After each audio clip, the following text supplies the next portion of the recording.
Kaibigan, isang kagalakan na makakasama ka namin dito sa programang Oras ng Pag-aaral, Hope Channel North Philippines.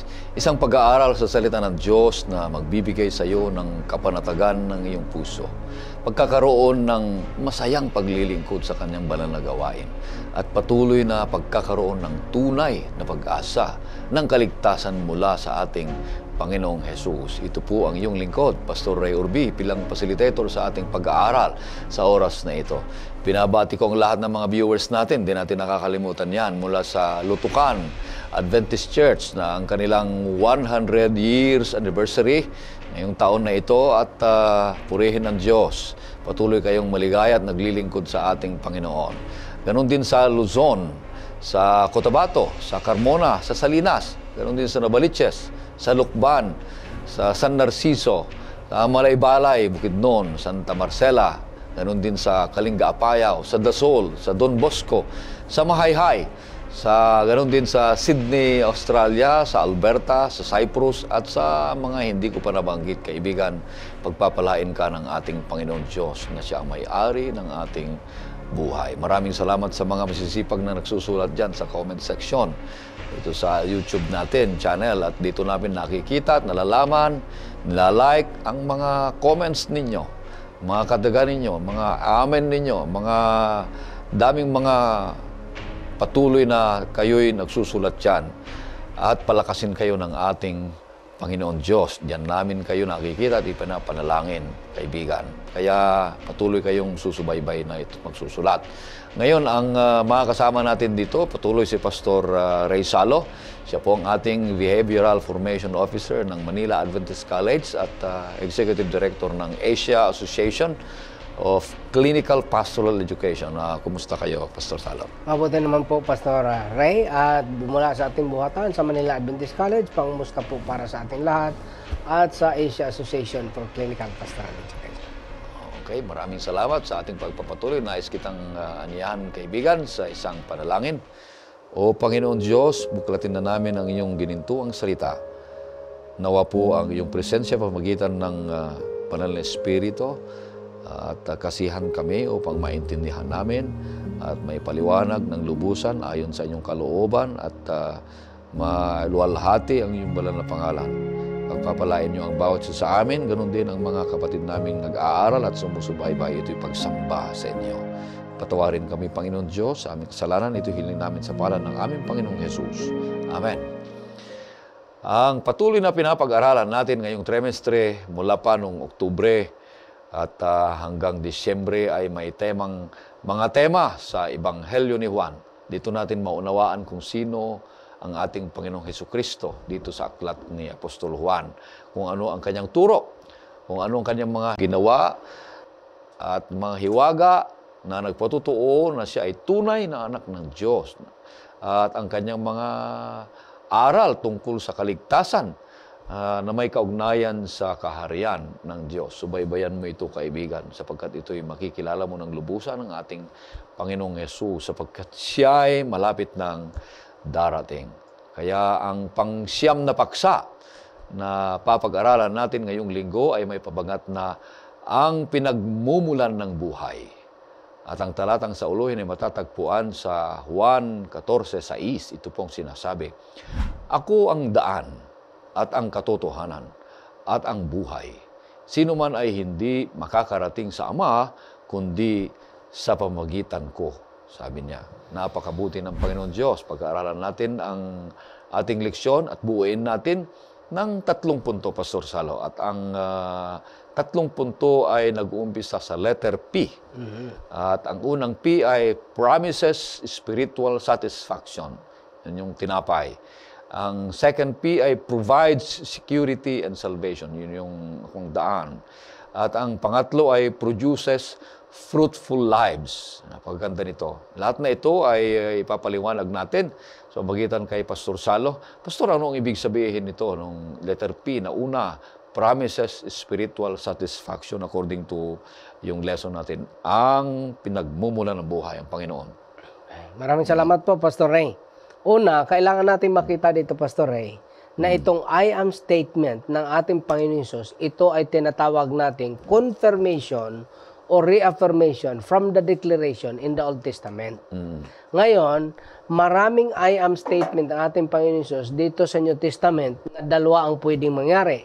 Una, pwede nating tanggapin at paniwalaan. Pangalawa, pwede naman nating i-reject at hindi paniwalaan. So, nakadepende sa ating desisyon at ang consequence niyan depende sa ating ginagawang aksyon. No, ngayon, ang una, promises spiritual satisfaction. Ating basahin natin, Pastor Orbe, ang sinasabi, mag-focus tayo sa John chapter 6. So, sa ating mga taga-subaybay, pakibuksan po ang inyong mga Biblia sa John chapter 6. Diyan po ang ating focus in this part of our discussion. John chapter 6. Unahin mong basahin ang verse 47 at saka 48. Katotohanang sinasabi ko sa inyo, ang sinumang sumasampalataya ay may buhay na walang hanggan.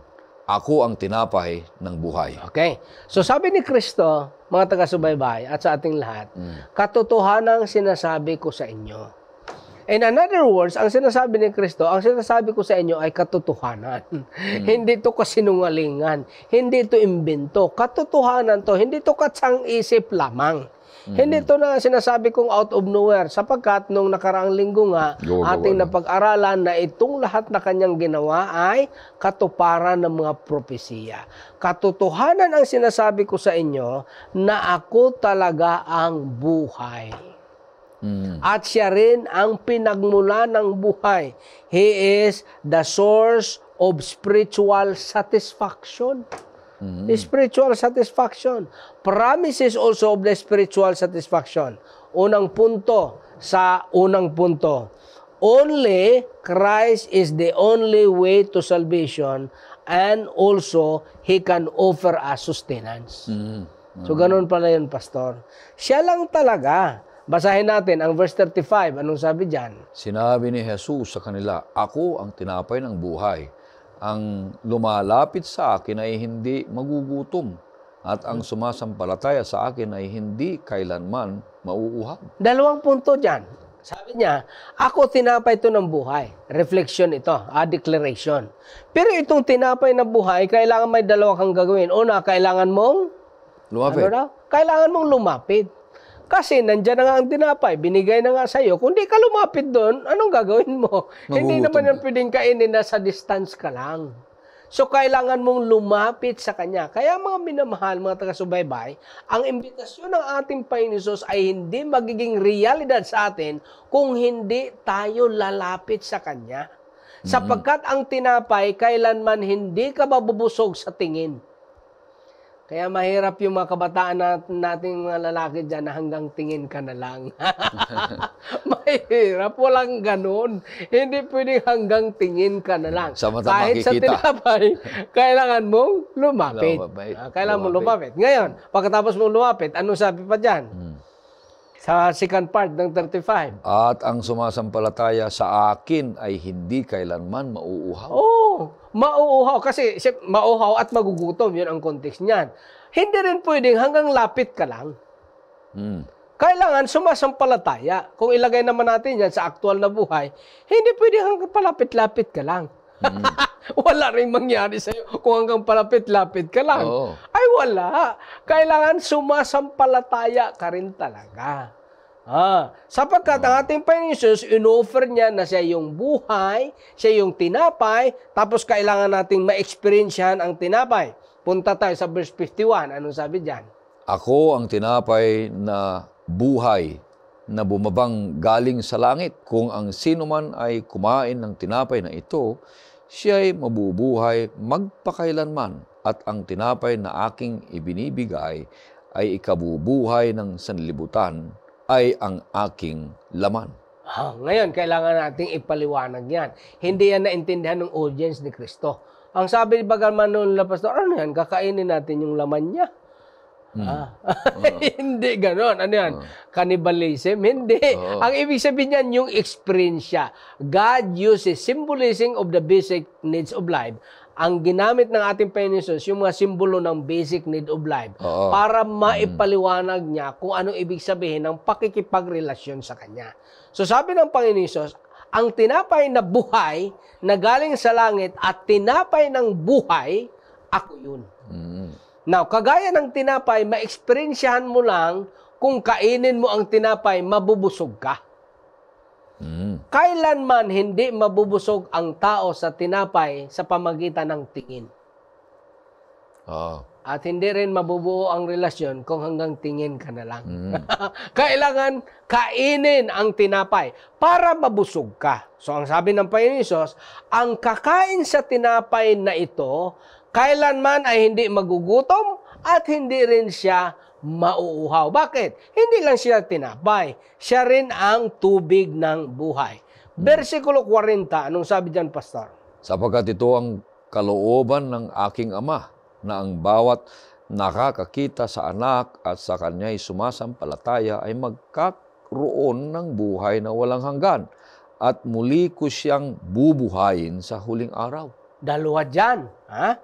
May pangako dyan, sabi ng Panginoon Hesus, ang pangako sabi ng Ama na kung sino mang sumasampalataya, ano daw? Magkaroon ng buhay na walang Magkaroon ng hanggan. buhay. So, ibig sabihin, hindi ka magkaroon ng buhay kung hindi ka sasampalataya. Requirements yun, mga taga-subaybay. Magkaroon ka lang ng buhay kung ikaw ay sumasampalataya. Dalawa dyan ang kailangan makita natin promise. Una dyan ang promise tungkol ka sa ating Panginoong Hesus.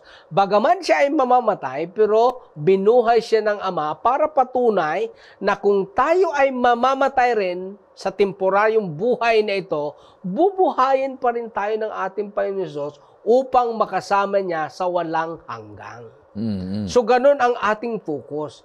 Ang iba kasi na dito nagpupuso sa kahirapan ng buhay. Mahirap nga minsan ang buhay na ito. Minsan naging biktima ka sa anong mga bagay. Minsan may mga pagkakamali ka. Pero hindi doon natatapos ang kwento ng buhay, mga taga-subaybay. Bakit? Bagaman sa buhay na ito parang walang pag-asa, pero kung nakay Kristo ka, meron kang pag-asa. Kung mamatay ka man, bubuhayin ka niya uli. Bubuhayin niya ako para magkaroon ng karanasan na walang hanggang sa Kanya. Kaya ang promise dito, mga taga-subaybay, is spiritual satisfaction. Meaning, hindi lang dito sa buhay na ito, hindi temporary ang kanyang ino-offer. Kaya nga ang kasabihan ng maraming mga kabataan natin, walang forever. Mali yun. Bakit? May forever kay Kristo. Amen. Oo, At kay tama Kristo lang merong forever. Oo. Bakit? Sa Siya kanya. kasi ang buhay. Buhay. Sa buhay na ito, minsan walang forever, pero kay Kristo, merong forever. Oo. Kaya ipinangako niya. Sabi, pag pumunta ka sa akin, pag ako iyong naranasan, kagaya ng tinapay, nakakabusog lang sa'yo kung kakainin mo. Pero kung titingnan mo lang ang tinapay, naubos na ang laway mo sa kakalunok, walang mangyari sa'yo. Mapapasma ka. Kaya pagka hindi natin naranasang personal ang ating Panginoong Hesus sa pamagitan ng pagtanggap sa Kanya at pananampalataya at pagsunod sa Kanyang mga kagustuhan, wala ring mangyayari sa ating buhay. Kaya nga mga kaibigan, mga taga-subaybay, ang ating Panginoong Hesus ay isang magandang halimbawa na siya ay talagang sumunod sa kagustuhan ng Ama, bagaman minsan may mga pag-aalinlangan bilang tao. Makita natin, Matthew chapter 26, nung nasa Garden of Gethsemane. Pero ang sabi niya, thy will be done. Ang pagsunod sa kagustuhan ng Ama, ng ating Panginoong Hesus, ito ang example nawa ng bawat isa sa atin. Kahit sa kahirapan ng buhay, kahit minsan ay nahihirapan tayong sumunod sa Kanya, sa pamagitan ng banal na Espiritu na nagbibigay ng kalakasan, sa pamagitan ng ating Panginoon Hesus, bigyan niya tayo ng kapangyarihan na sumunod sa Kanya. At yun ang pinangako ng ating Panginoon Hesus sa aklat ng Juan. Yan din ang similar na pangako ng ating Panginoon sa pamagitan ng aklat ng Pilipos 4:13. Anong sabi niya dyan? I can do all things through Christ who give me strength.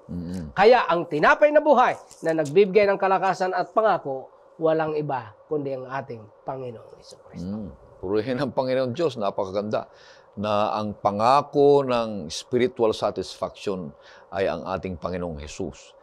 Kung pakinggan natin ang kanyang mga salita, Diyan tayo mabubuhay. Magkaroon ng buhay na walang hanggan. Kahit mamatay pala tayo, namatay si Kristo, bubuhayin ka rin. Kung kasi binuhay nga siya eh. Oo. Yun yung sample. Magandang pangako ito. Yun yung ebidensya. Kaya ang background pa nito, kaya sinabi yan nung nakarang mga ilang lessons natin, kaya sinabing ako ang tinapay ng buhay. Kasi nagpakain si Moses ng mana. Oo. At yung mana na yon ay nagbigay sa kanila nung mga Israelita noon sa ilang ng patuloy na pagkain. Hindi na sila nagluluto. At saka hindi yun nabubulok. Oo, hindi yun nabubulok. Pero pag kinuha nila ng doble sa Friday, nabubulok. Nabubulok, oo.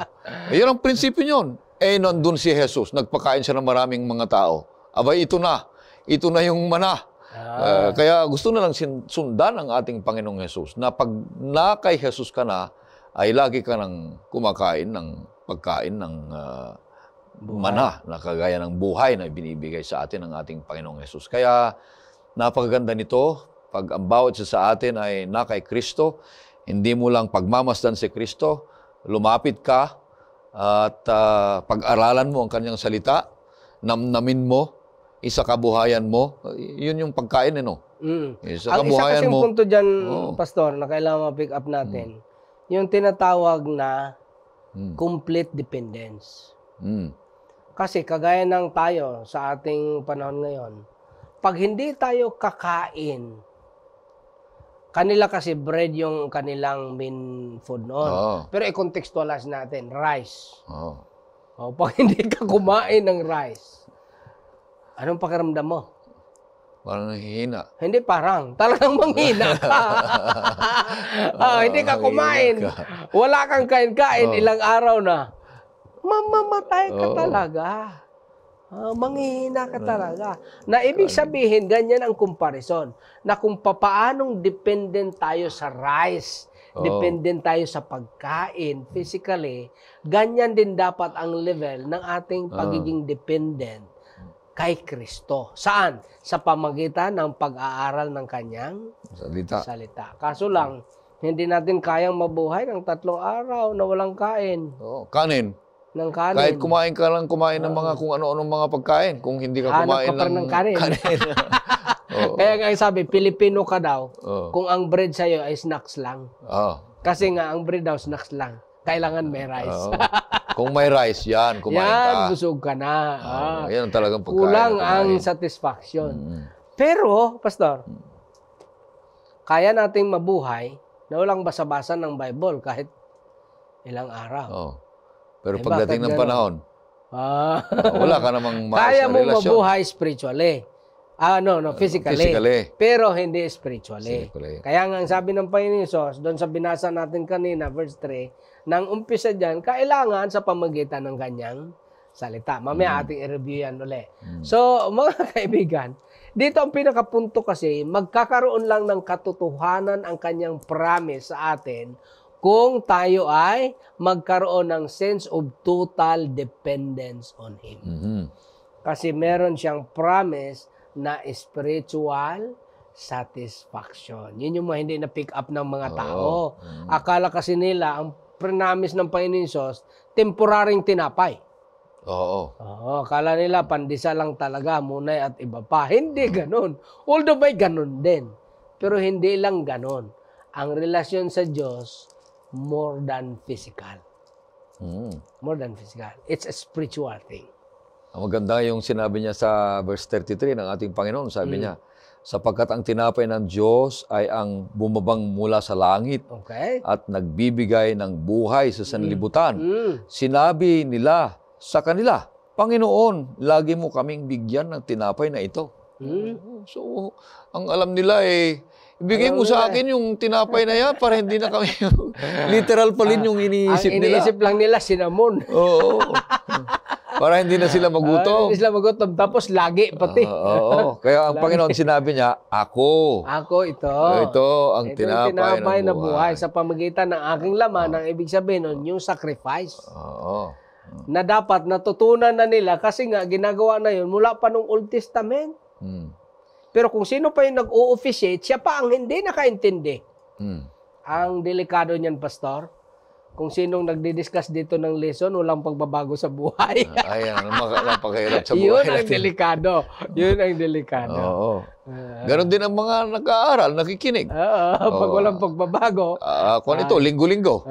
walang pagbabago, mahirap yan. Hindi yun ang contemplation at purpose ng ating Panginoon. Kaya isang pangako ng Panginoong Diyos na kung tayo ay manatili sa Kanya, tayo ay mabuhay sa Kanya, siya ang tinapay. Ibig sabihin, kung papaano tayo naghahangad ng tinapay na literal, na gustong kumain ng kanin araw-araw para lumakas. Ganon din ang ating Panginoong Hesus, ang kanyang turo, ang kanyang salita, para tayo lumakas ng relasyon at matibay sa mga darating na mga problema o kaya suliranin sa buhay natin, mga kapatid. Kaya magandang ito, unang punto.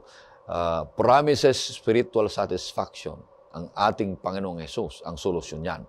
Ang pangalawa, Pastor, ano ibig sabihin nito? Provides security and salvation. Anong ibig sabihin nito? Dito naman, sa provide security and salvation, dito may triple symbolism. Itong triple symbolism, ito yung tinatawag nating way, door, at saka gate. Yan yung triple symbolism. Bago natin pagpatuloy, himayin natin, Pastor, ang sinasabi dito. Punta naman tayo mga taga-subaybay sa Kapitulo 10 ng Juan. Kapitulo 10, dyan naman ang focus natin. Mga talata 7 hanggang 10. Basahin natin at ating i-discuss mamaya pagkatapos nating mabasa.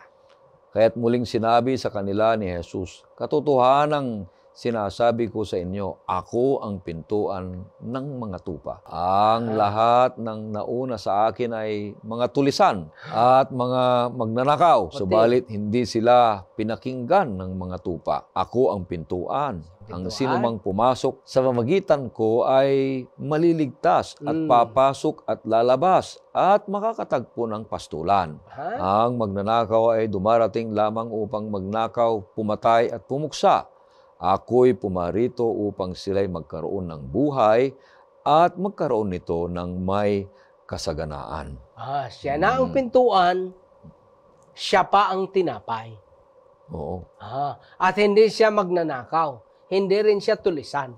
Yung mga nauna at mga sumunod sa kanya, wala na nga iba eh. Kung may sumunod pa sa kanya na magdeklarang siya nga ang Kristo at appointed Son of God, ang sabi ni Kristo dyan, yun ay mga tulisan. At magnanakaw. Kaya dito, Pastor, ang sinasabi na siya lang talaga ang daan.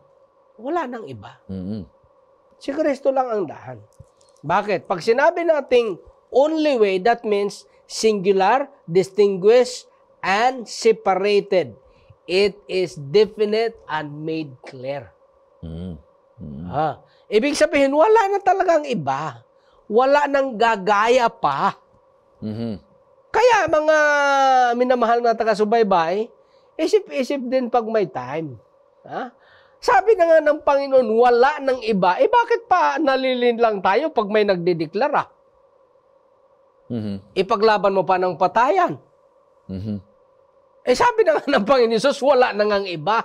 Very obvious na yan. Wala na nga iba, nagdeklara pa. Tapos susunod ka pa. Ay, talaga namang kailangan din mag-isip-isip pag may time.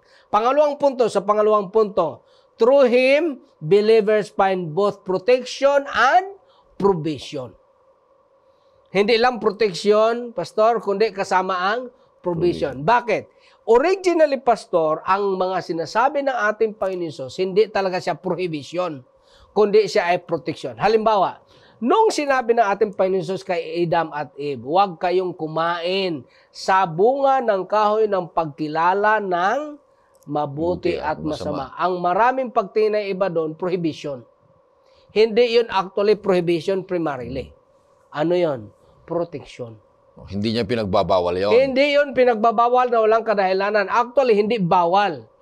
Ang primarily purpose niya, kundi gusto niyang protektahan ka. Sabi ng magulang, anak, huwag kang magala-gala ng alauna ng madaling araw dito, delikado. Pagbabawal ba yan?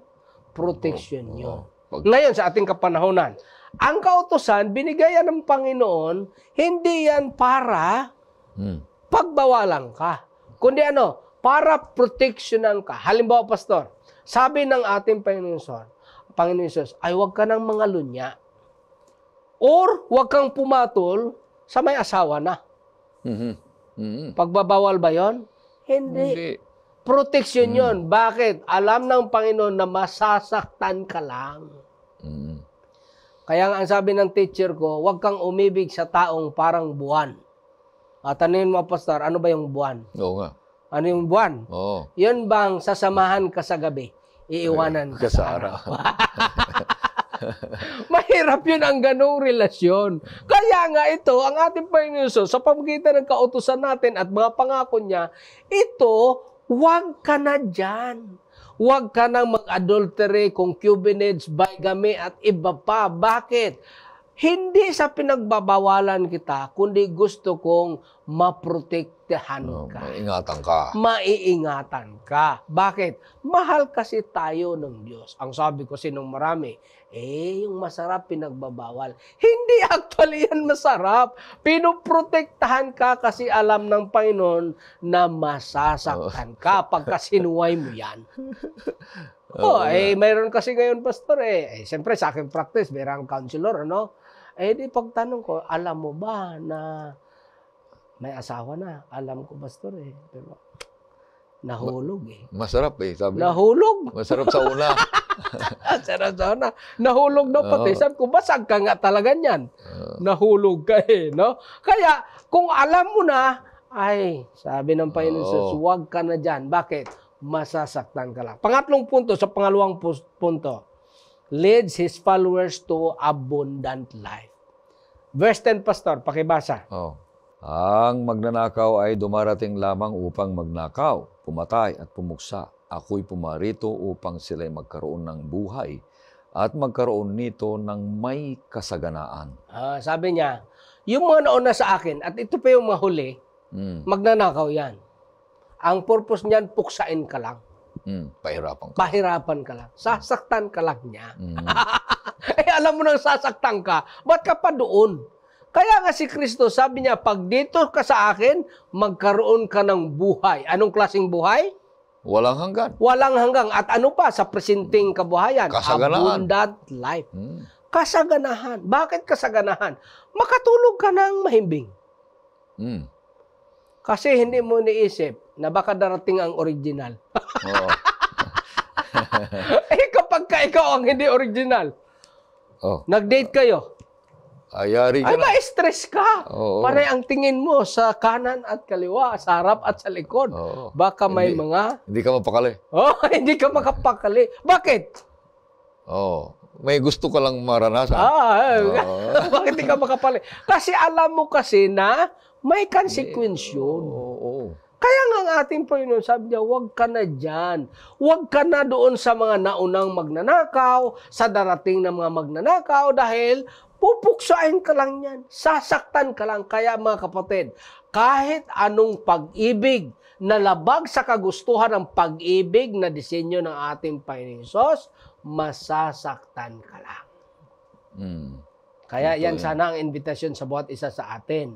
Na kahit ano man yan, relasyon, bagay, pangarap at iba pa, kung yan ay malayo sa kagustuhan ng ating Panginoon Hesus na siya ang nagbibigay ng buhay at tinapay ng buhay, ang ending niyan, masasaktan ka lang.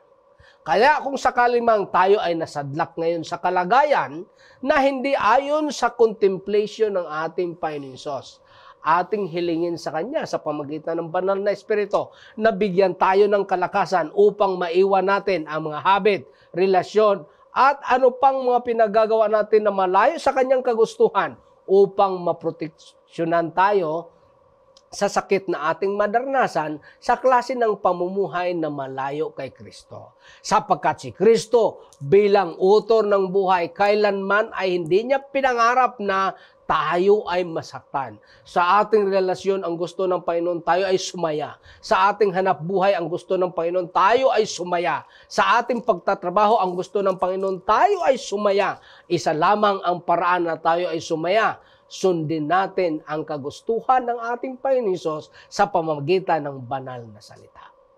At sa eksperyensya, mga taga-subaybay, maranasan lang natin ang kasaganahan sa buhay na kasama si Kristo kung siya ay ating personal na maranasan.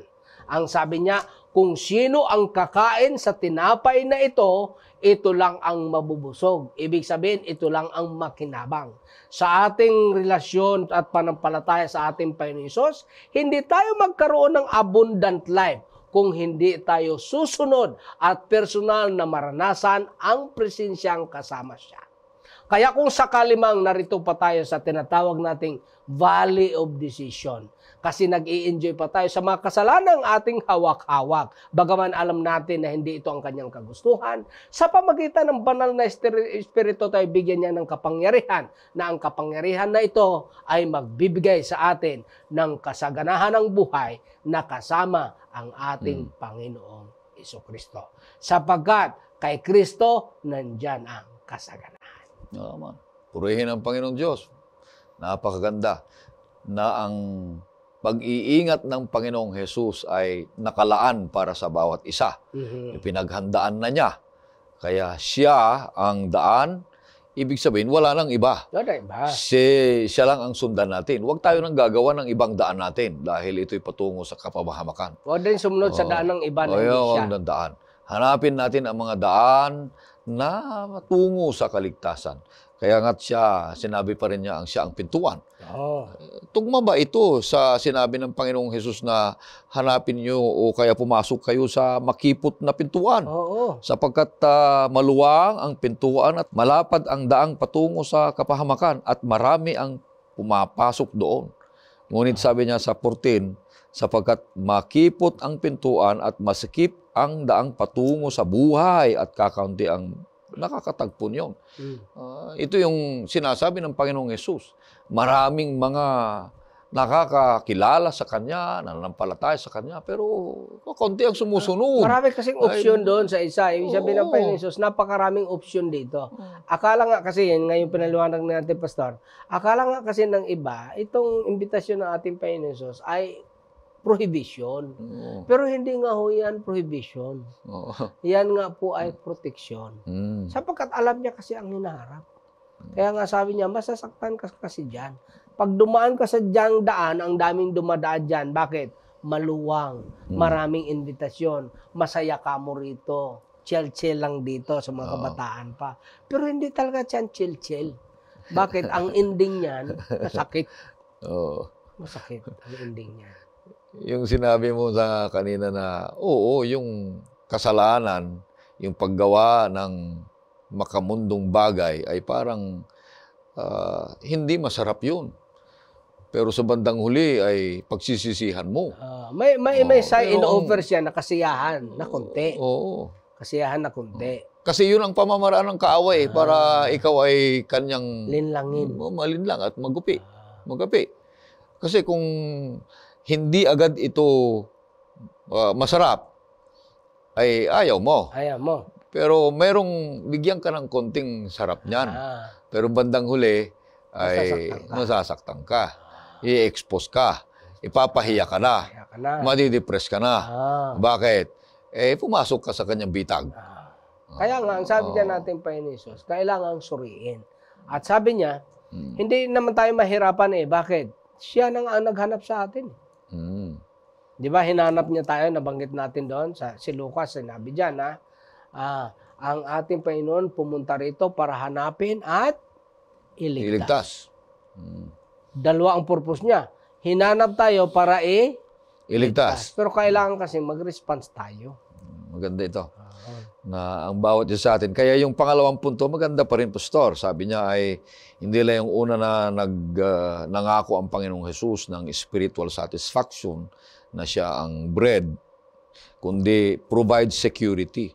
Naglaan ng Panginoong Diyos ng pag-iingat. Kaya lahat ng mga ito ay pag-iingat para sa atin. Security and salvation. Kaya yung banal na kasulatan, pag inaral natin yan, Pastor, ito yung nagbibigay sa atin ng security. Literal na halimbawa, pag sinabi ng banal na kasulatan, huwag ka ng mga lunya. Nagbigay siya ng security. Security ng family mo. Advice niya yan. Oh, security ng family mo, security ng anak mo. Kasi pagka ginawa mo pa yan, hindi lang ikaw masasaktan. Dalawang partido. Hindi lang dalawang partido. Oo. Pati mga anak mo damay sa Oo, ginawa mo na kasama hindi yun. naman sila. Pati iglesia pa na Oo, pa. kinakaniban mo Sasabihin lahat. pa, porkit ganito. Oo. Akala ko ba ganito? Di ba? Kaya ang ating Panginoon Jesus talagang napaka-concise ang kanyang pagbigay. Security.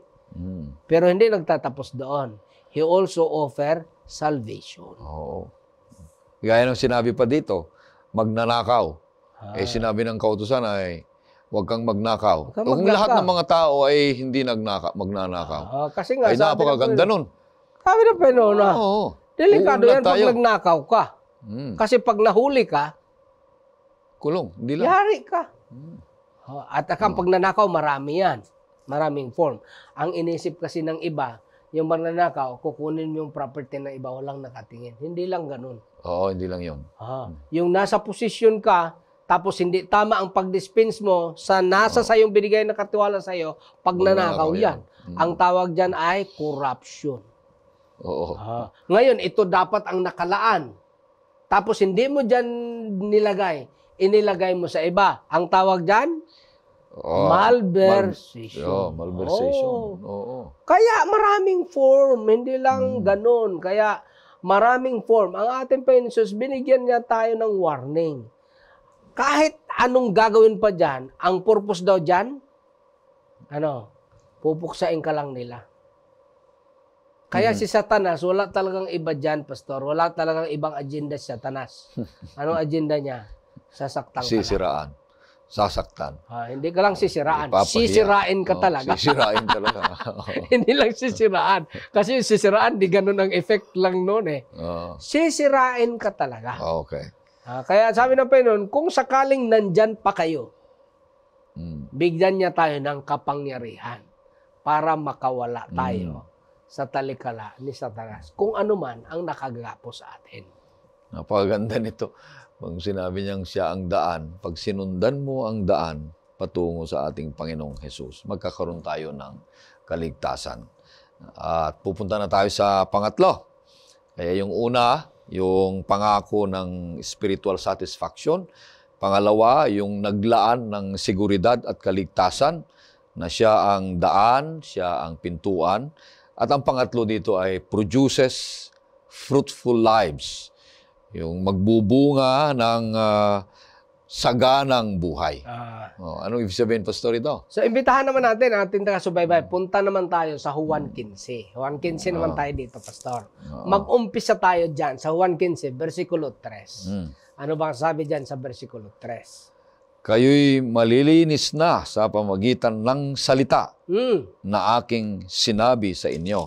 Paano daw tayo malilinis? Sa pamagitan ng salita. Ang application dito sa atin. Paano tayo malinis, mabago ang ating ugali? Sa pamagitan ng pag-aaral ng salita. Yan yung application yan. Kaya dito ang unang punto sa pangatlong punto, ang ating Panginoon Jesus, He is the provider of the meaning of life. Tingnan natin ang verse 4, Pastor. Pagpatuloy natin ng konti. Kayo'y manatili sa akin at ako'y sa inyo, gaya ng sanga na hindi magbubunga buhat sa kanyang sarili, malibang nakakabit sa puno. Gayon din naman kayo, malibang kayo'y manatili sa akin. Ang pinaka-keyword dyan, manatili. Oo. Nakakabit, nakadugtong. Kasi kagaya ng sanga, ay imposibleng mabuhay ang sanga kung hiwalay sa puno. Yun ang comparison, ang ginamit ng ating Panginoon sa Christ sa object lessons. Lalo na itong mga magsasaka, nakakaintindi talaga sila dyan. Hindi pwedeng mabuhay ang sanga kung yan ay hiwalay sa puno. Buhay yan, may mga ilang halaman, buhay temporarily. Pero kailangan nakakabit lagi tayo sa puno. Bakit? Abiding is the key word. Ang sunod, hindi tayo magkakaroon ng spiritual growth na nakahiwalay sa Kanya. Punta tayo, Pastor, sa verse 5. Anong sabi dyan? Verse 5. Ako ang puno ng ubas. Siya puno ng ubas. Kayo ang mga sanga. ang nananatili sa akin manatili sa Kanya, at ako'y sa Kanya, tapos siya ay sa'yo, ay siyang magbubunga ng marami. Sapagkat kung kayo'y hiwalay sa akin, ay wala kayong magagawa.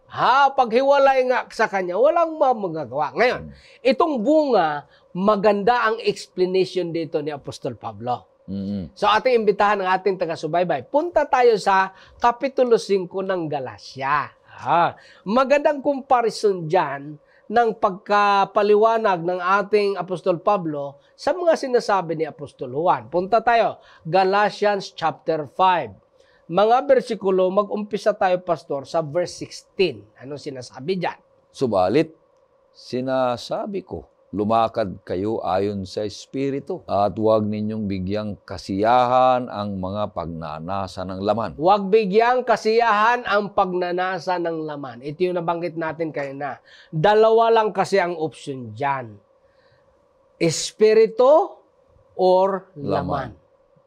Ngayon, itong laman may pagnanasa. Itong espiritu naman merong pagnanasa.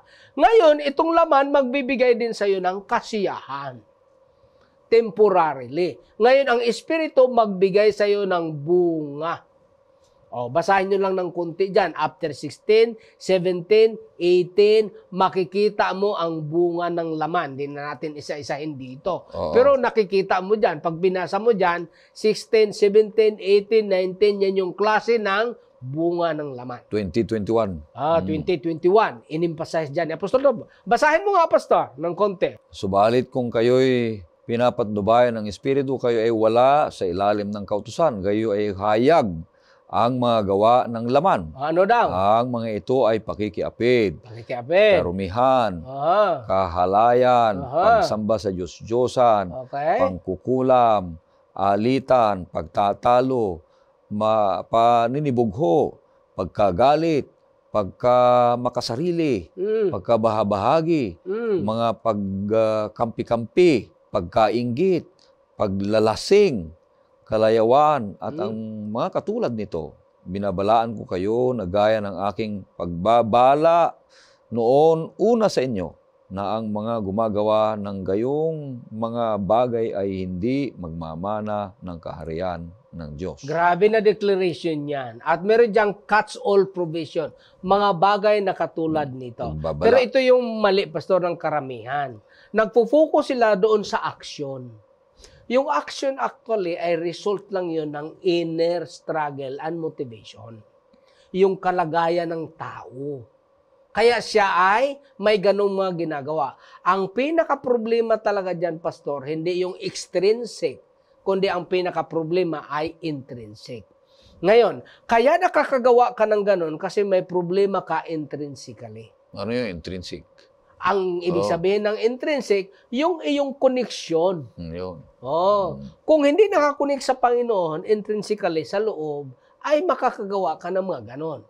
Kaya nga, kung wala kang koneksyon, yon ang pagnanasa ng laman ang mangyari sa'yo. Ano naman ang payo ng ating mahal na apostol para tayo ay, ang tawag niyan, makakontra? Verse 22. Umpisahan mo dyan, Pastor. Subalit ang bunga ng Espiritu ay pag-ibig, kagalakan, kapayapaan, pagtsitsaga, kagandahang loob, kabutihan, katapatan, kaamuan, at pagpipigil sa sarili. Laban sa mga ito ay walang kautusan. Ang ibig sabihin yan, Pastor, na itong mga ito, kailangan may bunga ka. So, ang Espiritu ay nagbibigay ng bunga. Ang laman, nagkakaroon siya ng temporaring kasiyahan, hindi everlasting. Pero ang Espiritu, mag-provide sa iyo ng bunga. Hindi pala pwede na puro dahon lang tayo. Although ang dahon, makapagbigay sa atin ng oxygen. Pero hindi yon ang contemplation ng ating Panginoon. Ang gusto niya, magkaroon tayo ng bunga. Ano ang bunga na kanyang binabanggit? Binabanggit niyan ang bunga ay, ano yon, Pastor? pag-ibig, kagalakan, kagalakan, kapayapaan, kapayapaan, pagtsitsaga, pagtsatsaga, kagandahang loob, kabutihan, katapatan, katapatan. Hindi yan bunga na sarili natin. Bunga ng ano? Espiritu. Bunga ng Espiritu. Sapagkat kailanman ang taong kagaya natin ay incapable to produce such fruit. Bakit? That is only defined as fruit of the Holy Spirit. Basahin natin, Pastor, ang versikulo 6 sa talatang 15. Anong sabi diyan? Kung ang sinuman ay hindi manatili sa akin, siya'y itatapong katulad ng sanga at matutuyo, at sila ay titipunin at ihahagis sa apoy at masusunog. O dito, napakahalagang makita natin. Ito yung tinatawag na situation, warning, and result. Ano ang situation dyan? Sabi niya, kailangang manatili kayo sa akin. Bakit? Pag hindi kayo manatili, ito, warning ito. Ano ang warning daw? Puputulin ka. Tapos, itatapon ka pa sa apoy. Oh, yan yung, ano magresulta? Tupok ka talaga. Yan yung tinatawag na situation, warning, and result. Ano ang situation? Kailangan manatili tayo sa ating Panginoon Hesus. Bakit? Pag hindi tayo manatili, puputulin ka. Tapos anong gawin sa'yo? Pagkatapos maputol, itatapon sa apoy. Mahirap yung ganong kalagayan, Pastor. Kaya dito ang ating Panginoon, sa ngalan ng pag-ibig, nagbibigay siya ng imbitasyon, warning, and result. Napakapatas ng ating Panginoon Hesus. Bibigay siya ng imbitasyon, nagbibigay siya ng warning, at pinaalam niya na ang result. Kaya kung hindi pa rin natin tanggapin ang imbitasyon, sa kabila ng may warning na nga, at may declaration na kung anong result sa'yo, ay problema na talaga ng tao yan. Malaking kasiraan na. Malaki problema yan. Kasi nga, binigay na ng Panginoon ng lahat eh. Binigyan ka na ng warning, binigyan ka na ng strategy, sinabi na sa'yo ang result. Hindi pa rin. Ay, ano pang magagawa niya? Ginawa niya namang lahat para sa atin. Interesado ako sa sinabi mo, Pastor, na may mga kapatid na ay kulang sa bunga. Marami sa dahon. Puro dahon Alam mong sabi ni Ellen White doon sa dahon pala, marami siyang nakikitang dahon doon sa bunga ng sa kahoy ng higos. Marami siyang nakikitang dahon. Sabi ni Ellen White, ang dahon ay salita. Maraming mga salita ang mga kapatid. Marunong tayo magsalita pero kulang sa bunga. Wala sa bunga. Walang pag-ibig. So, ibig sabihin, may mga kapatid tayo na sumisimba, nag-aaral ng salita, pero hindi nakikita sa kanilang buhay ang bunga ng Espiritu, paano yon? Hindi sila nakakabit. Hindi yun may mga kapatid. Tayo yun. Tayo yun. Tayo sa buhay natin, ang karamihan na tanggapin na natin na magaling lang tayo magsalita. Tayo yun magaling lang tayo magsalita, walang bunga. Kaya nga ang imbitasyon ng Panginoon, ay kailangan hindi dahon. Kailangan bunga. So ang invitasyon sa atin, personal na, nais kong dalhin ba siya sa atin, sa personal.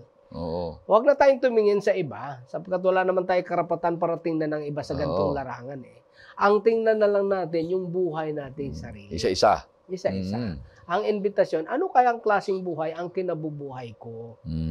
Kinabubuhay mo. Ako ba or ikaw ay namubuhay sa pagiging dahon na magaling lang tayo magsalita or nabubuhay tayo na makitaan tayo ng bunga ng Espiritu? At yung bunga na ito ay hindi natin pwedeng i-claim, Pastor. Bakit? Hindi naman natin ito bunga Ito ay bunga ng banal na Espiritu. Hindi ito natin bunga. Banal na Espiritu nga paano natin angkinin na bunga natin yan sa Espiritu nga Kaya ang sikreto para dito, para tayo'y mag-produce, ayon sa pangatlong punto, ng fruitful lives ay manatili. Manatili. Remain, sabi niya doon manatili tayo sa ating Panginoong Hesus. So, ibig sabihin, may chronology yan, Pastor. Tanggapin natin siya, mananampalataya tayo, at manatili. Mm. Hindi pwedeng humiwalay. Bakit? Hindi ka talaga magbubuga pag humiwalay ka. May ilang kapatiran na sasaktan, na backslide daw sa elder. Na backslide sa nag-discuss ng lesson. Oo. Na backslide sa pastor. Ay, hindi ganun. Bakit? Hindi sila ang karelasyon mo. Ang karelasyon mo ay sino? Mm. Ang Panginoon naman ang karelasyon mo dyan eh. Siya naman ang kausap mo. Siya naman ang kakontrata mo. Personal mo naman kausap ang Panginoon pagdating sa kaligtasan. Kaya huwag kang magtampo dahil sa iba. Mm. Punong-puno dapat tayo ng pagtsitsaga. Pagtsatsaga. Gaya ng Panginoong Hesus, sinabi niya, narito ang pagtsitsaga ng mga banal, yung mga maliligtas. Kung hanggang kailan tayo makumpleto yung tunay na pagtsitsaga? Oo, tayo lahat. May mga bagay na lumalampas yung pagtsitsaga natin. Meron sa tawag sa Ilocano, hindi siya makalawlaw kilib. Hindi niya maikot yung takip ng kaldero. Hindi niya na maikot. Kasi kung naikot mo yon, ibig sabihin ay napagtsagaan mo yon, yung isang tao. Hindi mo naikot. Kasi nandito ka pa lang, hindi mo na kaya. Nag-meltdown ka na. Nakipag-away ka na. Hindi mo na kaya. Nagsiraan na. Nag-burst out na. Inaway mo na yung Sabbath school teacher mo. Dahil parang nagtatanong ka na alam mo na ang sagot, sinusukat mo pa yung kanyang kaalaman. Kaya nga, ang sabi dito naman ng Panginoon, Pastor. Hindi tamang pag-aaral ng lisyon at karapat dapat na pagsamba. Ang sabi niya dyan, kung hindi nyo kaya, ako kaya ko. Kasi nga, sabi ng Hebrews 4, 15 at 16, lahat kasing pagsubok naranasan niya. Ang kaibahan, tayo ay nagkamali, siya ay hindi. Kaya nga, anong sabi niya? Lumapit kayo sa akin. Huwag niyong suluhin. Yun ang imbitasyon niya. Narito nga ako bakit ka kasi magsusulo?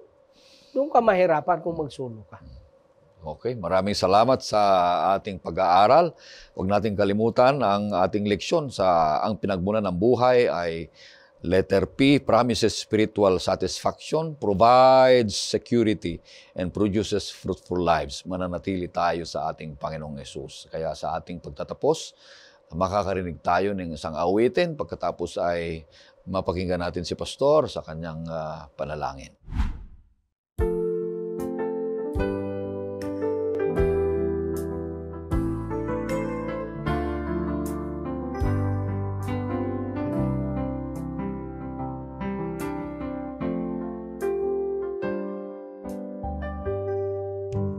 Kung naging malungkot ang iyong buhay dahil sa problema na iyong dinadala, mayroon kang pag-asa, malalapitan, kaibigan.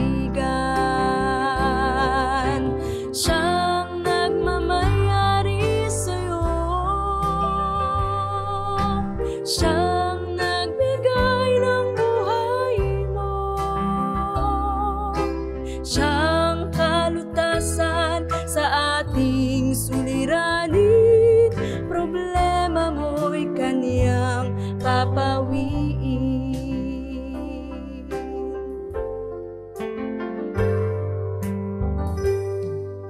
Sa bawat araw, sa bawat sandali, kanyang pinadama pag-ibig ng Diyos Ama. Huwag kang mag-alinlangan na siya ay lapitan, kaibigan. Siyang nagmamayari sa'yo, siyang nagbigay ng buhay mo, siyang kalutasan sa ating sulit.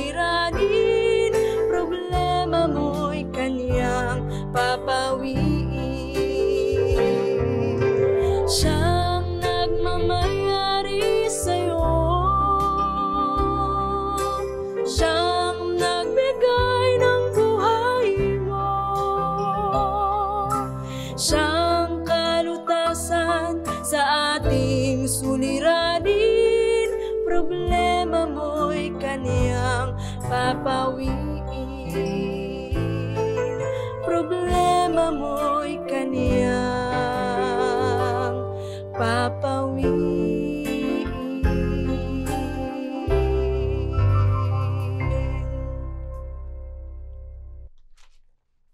Tayo po ay manalangin. Mapagpala naming Ama, maraming salamat sa palaala sa aming leksyon ngayon sa linggong ito. Maraming bagay na kami ay nagkulang at nagkamali din. Akala namin ang ino-offer ng laman ay habang buhay na pag-asa at kasayahan. Ngunit ito para ay kapahamakan at kami ay masasaktan.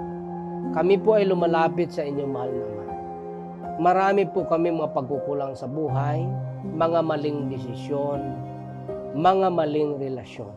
Tulungan niyo po kami. Ang iba po sa amin, marahil hindi kaya namin kumala sa mga kalagayang ito. Ngunit sa pamagitan ng kapangyarihan ninyo, sa pamagitan ng banal na Espiritu, kakayanin namin ang Yes, Lord. bigyan mo po kami ng courage na lumapit sa inyo upang mapaglabanan at kami ay makaproduce ng bunga sang-ayon sa iyong kalooban. Sa aming pagkukulang at pagkakamali, kami po inyong patawarin. Ito pong lahat ang dalangin sa pangalang Jesus. Amen. Amen. Maraming salamat kaibigan sa patuloy na pagsusubaybay sa programang ito, Oras ng Pag-aaral, sapagkat ang Diyos ay patuloy na nagmamahal sa iyo.